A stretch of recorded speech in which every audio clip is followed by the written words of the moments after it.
so much motherfucker. Assalamualaikum warahmatullahi wabarakatuh. Perkenalkan, kami dari kelas 11 PPLG 1 yang beranggotakan saya Dewi Palestari, saya Najla Melani, saya Udia Fani Andara, saya Bunga Zara Amelia, dan saya Nia Yuliawati. Di sini kami akan menjelaskan tentang proyek sejarah yang bermateri tentang perkembangan kehidupan politik dan ekonomi bangsa Indonesia pada masa demokrasi liberal. Satu sistem pemerintahan yang pernah diterapkan di Indonesia adalah sistem demokrasi liberal. Demokrasi liberal sendiri merupakan sistem politik yang melindungi secara konstitusional hak-hak individu dari kekuasaan pemerintah.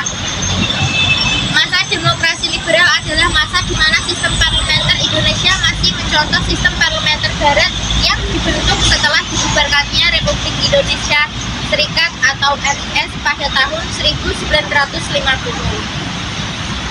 Masa demokrasi liberal ini ditandai dengan tumbuh suburnya partai politik dan berlakunya kabinet parlementer, di mana pada masa itu Indonesia sebagai negara baru harus banyak belajar dalam berbagai hal, sehingga negara semakin kuat. Salah satunya dalam bidang ekonomi, yang akibat sering terjadinya perubahan kabinet berdampak negatif terhadap kehidupan ekonomi Indonesia. Demi memperbaiki kondisi tersebut, beberapa kebijakan ekonomi pun dikeluarkan oleh pemerintah. Adapun program-program di masa demokrasi liberal itu meliputi 1. Gunting Syarifuddin. Gunting Syarifuddin adalah kebijakan pemotongan nilai uang atau senaring yang diambil Menteri Keuangan Syarifuddin Prawira Negara pada 20 Maret 1950. Semua uang yang bernilai 2,50 ke atas dipotong nilainya hingga setengahnya. Hal ini bertujuan guna mengurangi defisit anggaran sebesar 5,1 miliar dan bisa mengurangi jumlah uang yang beredar. 2. Program Benteng. Program Benteng adalah sistem ekonomi yang bertujuan mengubah struktur ekonomi kolonial menjadi struktur ekonomi nasional dengan menumbuhkan pengusaha Indonesia lewat kredit. Nasionalisme Dijavad Bank pada tahun 1951, pemerintah menasionalisasi Dijavad Bank menjadi Bank Indonesia. Hal ini dilakukan untuk menaikkan pendapatan, menurunkan biaya ekspor, dan menghemat secara drastis. Kebijakan ekonomi AliBB. Sistem ekonomi AliBB ini melibatkan pengusaha pribumi, Ali, dan pengusaha keturunan Tionghoa BB.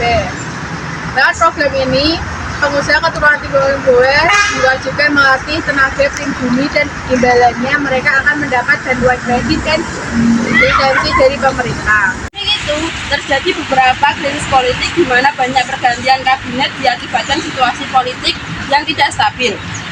Tercatat ada 7 kabinet pada masa itu, yaitu Kabinet Natsir 6 September 1950 sampai 21 Maret 1951, Kabinet Sukiman Suwirjo 26 April 1951 sampai 3 April 1952, Kabinet Wilopo 3 April 1952 sampai 3 Juni 1953, Kabinet Ali Sastromijoyo 31 Juli 1953 sampai 12 Agustus 1955, Kabinet Burhanuddin Harahap 12 Agustus 1955 sampai 3 Maret 1956, Kabinet Ali Sastromijoyo II 20 Maret 1956 sampai 4 Maret 1957, Kabinet Juanda 9 April 1957 sampai 5 Juli 1959.